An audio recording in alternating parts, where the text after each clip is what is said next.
All 32 NFL teams have the bulk of their rosters now in place. So, which teams are set to improve? Most improved rosters after the draft. I'm going to go with the Bengals, the Cincinnati Bengals. Yes, I am.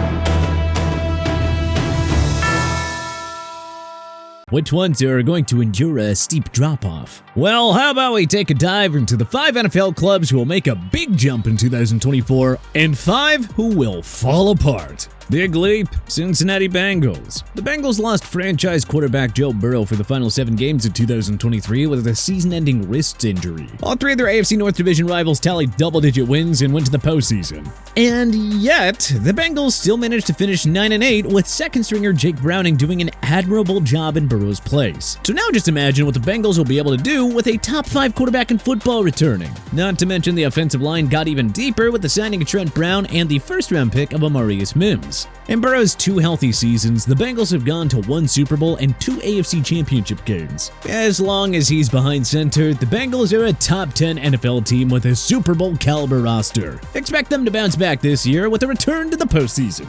Fall apart, Buffalo Bills. Make no mistake, the Buffalo Bills made the right call retooling the roster after yet another untimely postseason elimination. But sometimes you need to take one temporary step back in order to set up long-term success, and that is where Buffalo is heading into 2024. Stephon Diggs had to go because of the problems that he created in the locker room, sure. But Josh Allen is still without his number 1 target who put up 100-plus catches and over 1,000 receiving yards a season. Number 2 wideout Gabe Davis also left in free agency to sign with the Jacksonville Jaguars. Buffalo also bid farewell to star center Mitch Morse and defensive studs Tre'Davious White, Micah Hyde, Jordan Poyer, and Leonard Floyd. Buffalo hopes the new-look receiving core of rookie Keon Coleman and veterans Curtis Samuel, Chase Claypool, and Marquez Valdes-Scantling will help Allen retain his MVP form in the post-Diggs era. But even if that happens, the Bills lost far too much talent on defense. Not to mention the New York Jets are getting Aaron Rodgers back, and the Miami Dolphins are always in the mix. So the Bills simply look like the 3rd best team in their division right now. And that is probably not going to be enough to sneak into the postseason. Right now, the Bills feel like a one-and-done playoff team at best. Big leap, Chicago Bears. This one's fairly obvious, isn't it? Thanks to the Carolina Panthers' generosity, the Bears secured the first overall pick of the 2024 NFL Draft, even though they won a respectable 7 games last season. So with that pick, the Bears selected USC quarterback Caleb Williams, regarded as one of the greatest QB prospects of the 21st century. And since Chicago wasted no time adding plenty of offensive firepower around Williams, we have no doubt that he is going to produce early and often. Chicago traded for Pro Bowl wideout Keenan Allen, signed running back DeAndre Swift, and used the number 9 pick on can't-miss Washington Huskies prospect and wide receiver Romo Dunze. Throw in the returns of DJ Moore, Cole Kmet, and Khalil Herbert, and Williams will not be short of playmakers around him. I mean, it's not a stretch to believe Chicago could boast 3 1,000-yard receivers or 2 1,000-yard rushers this year.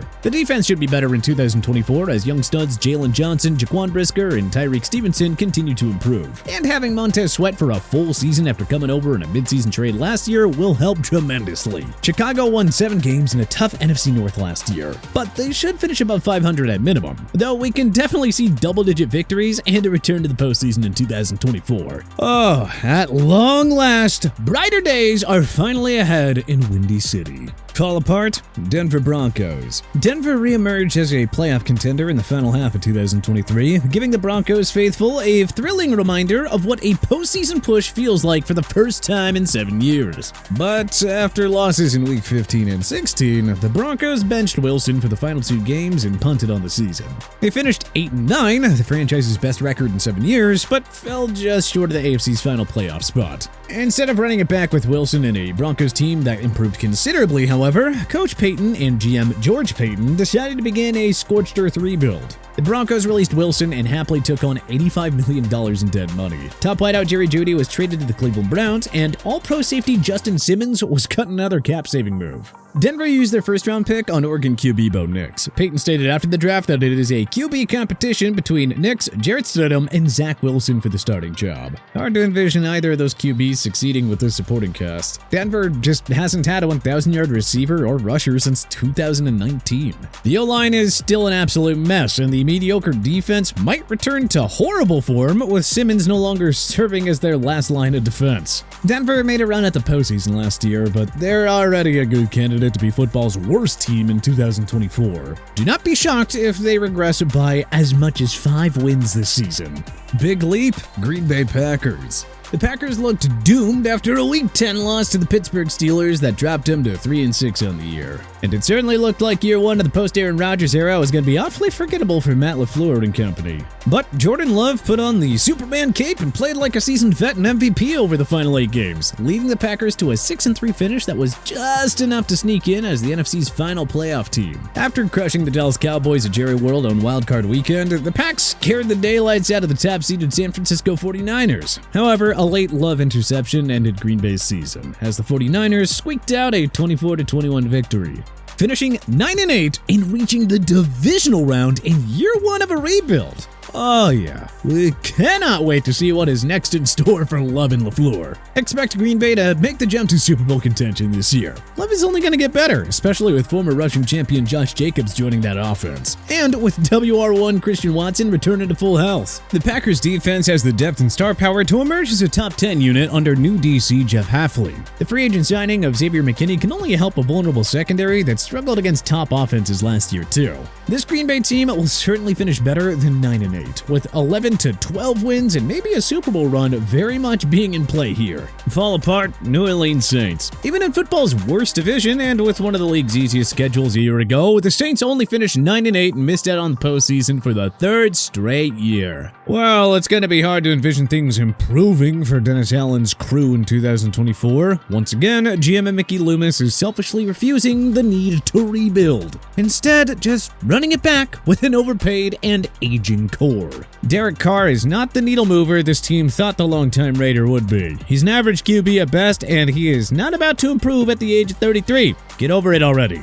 The defense remains a top 10 unit, sure, but Demario Davis, Cameron Jordan, and Tyrann Mathieu aren't getting any younger. Star cornerback Marshawn Lattimore has been limited to 17 games since 2022, so the Saints can't rely on him to stay healthy anymore. Alvin Kamara isn't getting any younger either. There is no clear-cut WR2 to complement Chris Olave, and the leaky O-line will be hit even further if Ryan Ramczyk's knee issue forces him into retirement. Throw in the fact that the Atlanta Falcons are now the team to beat in the division, and New Orleans looks like a team that'll be lucky to finish better than 7-10.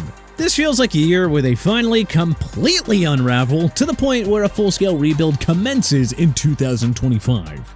Big leap, Atlanta Falcons. Sticking on the NFC South topic, the Falcons were the big winners of free agency after signing Pro Bowl quarterback Kirk Cousins to a 4-year deal worth $180 million.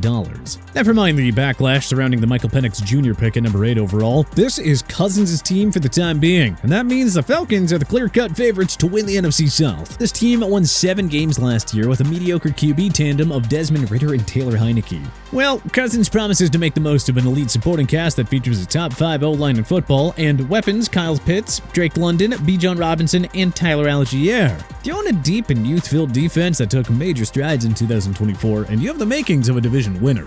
Atlanta hasn't made the postseason since 2017. Thanks to a soft schedule and the luxury of playing in football's worst division, the Falcons are a virtual lock to win 10 games. They should return to the postseason in year 1 of the Cousins-Raheem Morris era. And you know, a deep playoff run is certainly not out of reach. Fall apart, Tampa Bay Buccaneers. Baker Mayfield was a fun comeback story in 2023, but Keller is skeptical that he's going to repeat that success after 5 meh years to begin his career. Tampa lost top corner Carlton Davis after trading him to the Detroit Lions, as well as 2 quality pass rushers in Devin White and Shaq Barrett. Not a whole lot was done by GM Jason Light to address those losses either. Even in football's worst division last year, the Bucs finished a mediocre 9-8. Yeah, they crushed the Philadelphia Eagles in wildcard weekend, but that was a one-off slump by Nick Sirianni's crew. The Bucs are still several tiers below the NFC heavyweights, including those very same Eagles. Well, the Falcons are clearly the better team with Kirk Cousins, and the Carolina Panthers shouldn't be pushovers anymore after offseason reinforcements. Plus, keep in mind, the Bucs must play other first-place finishers in the Baltimore Ravens, San Francisco 49ers, and Detroit Lions.